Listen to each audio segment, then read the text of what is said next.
تو جو لوگ ایمان لائے اور عمل نیک کرتے رہے وہ بہشت کے باغ میں خوشحال ہوں گے، اور جنہوں نے کفر کیا اور ہماری آیتوں اور آخرت کی پیشی کو جھٹلایا وہ عذاب میں گرفتار کر کے لائے جائیں گے۔ قیامت تو آنے والی ہے،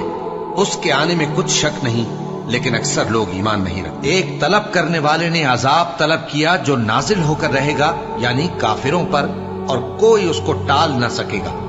جو بلندیوں والے اللہ کی طرف سے نازل ہوگا، جس کی طرف روح القدس اور دوسرے فرشتے چڑھتے ہیں، اس روز نازل ہوگا جس کا طول 50,000 برس ہوگا۔ تو تم کافروں کی باتوں کو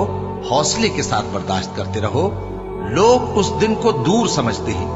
جبکہ ہماری نظر میں وہ قریب ہے۔ جب آسمان پھٹ جائے گا اور جب تارے جھڑ پڑیں گے اور جب سمندر ابل پڑیں گے اور جب قبریں اکھیڑ دی جائیں گی، تب ہر شخص معلوم کر